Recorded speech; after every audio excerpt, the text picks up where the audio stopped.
Cher agripreneur visionnaire, bonjour. Pour toi qui me découvre pour la première fois, je m'appelle Thierry Toukou. Sur la vidéo d'aujourd'hui, je voudrais répondre sur la problématique qui frappe l'Afrique en ce moment. L'Afrique peut-elle produire sainement et manger à sa faim? Je voudrais te répondre à cette question. Il y a beaucoup qui se posent la question, mais Thierry, si on ne va pas, si l'Afrique ne va pas aujourd'hui cultiver de façon industrielle intensive sur les cultures, la monoculture, mécanisée surtout sur les céréales, l'Afrique ne pourra pas se nourrir. Oui, l'Afrique en 2050, on sera avec 2,5 milliards. Nous sommes présentement plus d'1,5 milliard. L'Afrique a du mal à se nourrir. L'Afrique n'a pas encore atteint son autosuffisance alimentaire. Donc c'est autant de griefs comme ça qu'on annonce. Mais le problème ici, j'aimerais aussi que sur cette vidéo, que tu me donnes aussi que tu m'avances aussi tes propositions. Penses-tu que l'Afrique peut aujourd'hui se nourrir, peut produire de façon saine, quand je dis de façon saine, sans intrants, sans engrais chimiques, sans apports chimiques, sans vraiment impact chimique, sans pesticides, sans, je vais dire, grosse mécanisation, parce qu'ici, il faut aussi comprendre quel est le type de culture qu'on va aller produire. J'ai une petite mécanisation. Est-ce que l'Afrique peut nourrir que sa population en produisant cette fois-ci local, peut nourrir sa population? Est-ce que les Africains pourront manger à leur faim si les Africains aujourd'hui adoptent la stratégie de produits local? Marque-moi dans les commentaires. Donc si tu découvres la chaîne pour la première fois, ici je parle d'entrepreneuriat, je parle d'investissement. Le but de la chaîne ici est en fait de valoriser et de vulgariser les produits du terroir africain. Si j'ai créé la chaîne, c'est en fait de partager mes astuces et business, de partager mon mindset, enfin t'aider dans tes réalisations ou dans tes futures réalisations. Donc c'est une thématique qui te parle, n'hésite pas à t'abonner en appuyant sur le petit bouton rouge, en validant la cloche, afin de ne pas manquer plusieurs vidéos business que diffuse la chaîne afin t'aider. Si tu l'as aussi d'affaires, je te dis merci. Donc pour répondre à cette question, tu sais aujourd'hui ce qui se passe, ce qui est en train d'ébranler aujourd'hui la communauté internationale. La crise ukrainienne est en train de dévoiler aux yeux du monde aujourd'hui la dépendance aux céréales, principalement ici le blé. Vous voyez qu'aujourd'hui on se rend compte que c'est l'Ukraine et la Russie qui sont aujourd'hui le grenier, et la Russie, tel que suite à la crise ukrainienne, est en train de faire pression aujourd'hui pour les pays qui dépendent justement de cette consommation de blé. Je vais parler pour notre cas ici, tel que l'Afrique. Vous voyez qu'aujourd'hui, nous sommes dépendants des céréales telles que le blé, alors que nous ne produisons pas le blé. Pourquoi est-ce qu'on se retrouve aujourd'hui à consommer le blé alors que nous ne produisons pas? Pourquoi est-ce que l'Afrique se retrouve aujourd'hui dépendant sur cette céréale alors qu'elle ne produit pas ces céréales? Et comment est-ce qu'on peut faire aujourd'hui pour sortir de cette dépendance-là? Parce que c'est ça qui nous préoccupe. Parce qu'on va pas rester dans le pourquoi. Parce que derrière, en face, il faut comprendre que les autres ont établi une belle stratégie. J'ai coutume ici à vous dire qu'en Afrique, nos dirigeants, même au sorti, c'est-à-dire que des indépendances, n'ont pas pu faire comme ça. Jusqu'à nos jours, on n'a pas fait de réelle réforme agraire. Il faut comprendre que l'agriculture en Afrique a été impulsée que par les colons. Quand on parle aujourd'hui d'agriculture intensive, les colons sont plutôt venus, ont valorisé l'agriculture industrielle sur les cultures pérennes, telles que le coton, le café, le cacao, l'EVA.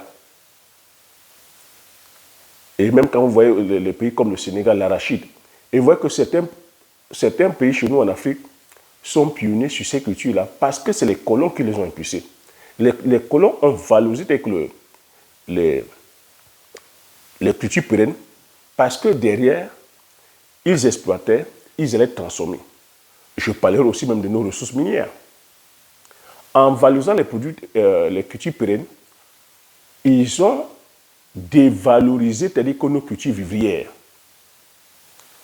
Et ils ont fait en sorte que la population ne s'intéresse qu'aux cultures pérennes. Aujourd'hui, vous voyez, on a comme ça des vergers de café qui ne rapportent rien aux paysans, des vergers de cacaoyers qui ne rapportent rien aux paysans, des champs à perte de vue, d'EVA, pardon, qui ne rapportent rien aux paysans. Et si ces plantations-là étaient converties en champs de culture vivrière, vous imaginez un peu, quelqu'un qui a par exemple 40 hectares de cacaoyers, si les 40 hectares de cacaoyers étaient transformés en 40 hectares de champs de manioc ou 40 hectares de champs d'igname, est-ce que vous voyez l'impact que ça peut faire? Parce qu'aujourd'hui en Afrique, beaucoup de paysans ont des vergers de café, beaucoup de paysans ont des vergers de cacaoyers, beaucoup de paysans ont des vergers, des champs d'un acadier, des champs, je veux dire, d'EVA. A contrario, très peu ont des grandes plantations de cultures vivrières. Donc, comment est-ce qu'on pourra faire pour sortir de cette dépendance-là? C'est en inversant aujourd'hui la tendance. C'est en valorisant, comme je suis en train de dire, nos produits du terroir. C'est en produisant local. On se doit de se détacher de ces céréales-là. Le blé, c'est une céréale qui est importée. C'est une céréale qu'on vient nous imposer. Le blé, le riz, le maïs. Vous voyez qu'ici en Occident, vous voyez aujourd'hui, l'Ukraine et la Russie, à eux seuls, exportent pour plus de 30%. Donc vous voyez que nous ne produisons pas, on vient se retrouver dépendant. Dépendant pourquoi? Parce qu'on va manger le pain, on va manger les produits dérivés, tels qu'à base de céréales de blé. Alors que la politique qui doit se faire aujourd'hui, c'est ce que les Occidentaux sont en train de faire. Ce que je suis en train de vous dire, l'Union européenne, avant cette crise, avait déjà signé un pacte écologique. En se disant qu'ils vont limiter leur production, ils vont limiter aujourd'hui leur impact sur l'environnement en réduisant, c'est-à-dire que justement, leur consommation en termes de pesticides de 50%, en réduisant leur consommation d'engrais à 30%. Et qu'ils allaient aujourd'hui, en France, la politique qui a été adoptée, c'est le slogan, c'est de la ferme à l'assiette. Donc, ils veulent aujourd'hui des produits locaux, ils veulent réduire la consommation, c'est-à-dire en termes de produits phytosanitaires, en termes d'engrais, en termes de mécanisation, parce qu'ils ont compris que ce n'est pas en produisant plus. Parce qu'eux, ici en Occident, l'agriculture est industrialisée, et en produisant plus, ils sont plutôt dans le gâchis. Ils produisent plus, c'est vrai, mais beaucoup vont à la poubelle. À contraire, chez nous, l'agriculture n'est pas industrialisée, ce n'est pas mécanisé. Nous produisons, mais nous ne savons pas transformer. Nous ne savons pas conserver. Donc, on se doit aujourd'hui de mettre l'accent plutôt sur la conservation. Et je vous ai fait une vidéo, comment dire qu'on nourrit l'Afrique sans engrais. Allez regarder cette vidéo. Il faut comprendre aussi que le souci n'est pas aujourd'hui la haute mécanisation. Et le problème aussi, ce n'est pas d'aller sur les céréales telles que le blé. Il faut comprendre ici qu'ils produisent massivement les céréales telles que le blé, le maïs, le blé, l'orge. Ce n'est pas pour la consommation humaine. 30% va pour la consommation humaine, 70% c'est pour la consommation, c'est-à-dire que des animaux. Ils cultivent les céréales pour nourrir les animaux. Je dis, si les Occidentaux cultivent le céréal, c'est à grande partie pour nourrir les animaux. Donc l'impact même, quand on dit ici qu'ils sont impactés par rapport à la pénurie des céréales, ce n'est pas pour les céréales par rapport à la consommation humaine, mais c'est par rapport à l'élevage.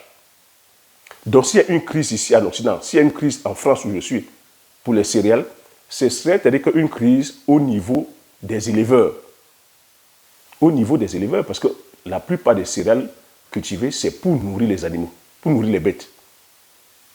Donc, la stratégie que nous, on pourra mettre aujourd'hui, la stratégie que les chefs d'État peuvent mettre en place aujourd'hui, c'est justement de revenir sur les fondamentaux.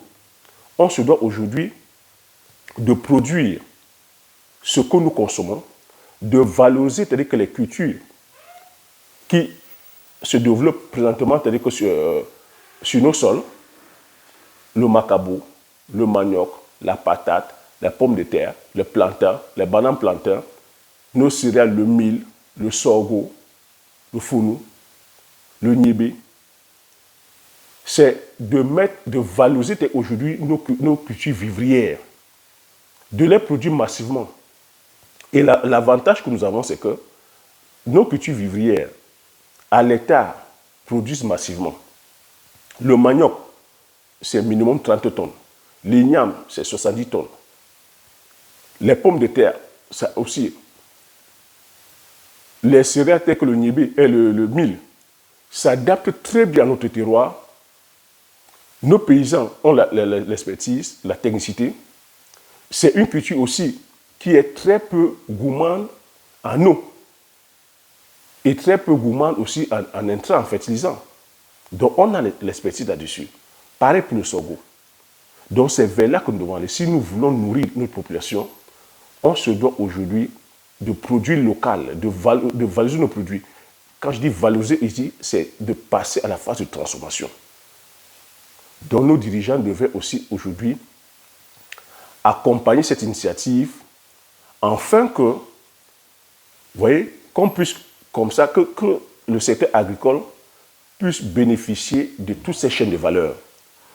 Vous imaginez si on va commencer à produire local toutes nos cultures vivrières et qu'on passe à la phase de transformation, donc ça veut dire passer à la phase industrielle, c'est une chaîne de valeur. On passe aujourd'hui, c'est-à-dire qu'à la phase, si on transforme en farine et que les boulangers commencent à nous faire du pain à base de nos différents, c'est-à-dire que tubercules, c'est une autre chaîne de valeur qu'on crée. Donc aujourd'hui, on se doit plutôt de créer des chaînes de valeur. Et c'est possible. Le problème aussi, c'est que qui capote chez nous en Afrique, ce sont les infrastructures, ce sont les routes. En Afrique, nous produisons, mais nous perdons 50%, voire 55% de nos cultures, de nos produits. On a comme ça des pertes post-récolte. Beaucoup de produits qui périssent dans les plantations. Beaucoup de produits qui périssent dans les marchés. Beaucoup qui périssent aussi dans nos maisons parce que c'est des produits qui sont sensibles à la conservation. Donc on se doit de travailler plutôt cette fois-ci à valoriser ces produits-là afin qu'on puisse rallonger la durée de vie. Ça veut dire aussi qu'on se doit aujourd'hui d'avoir des bonnes routes parce que beaucoup de produits aussi périssent parce que faute d'acheminement tel que sur les marchés, parce que tel qu'on n'a pas de bonnes routes. Et la logistique aussi, parce qu'on n'a pas aussi, dans certains villages très reculés, très peu de camions n'osent pas pénétrer, n'osent pas entrer parce que, vu l'état des routes, ne veulent pas aller risquer d'endommager leurs camions. Donc c'est autant de leviers comme ça qu'il faudrait qu'on mette en place. Je dis oui, on peut produire sainement et manger tel qu'à notre faim. Si on adopte cette stratégie de produire local, consommer local. Oui, ça prendra un peu de temps, mais c'est la stratégie qu'on doit mettre en place aujourd'hui. On ne doit plus être dépendant.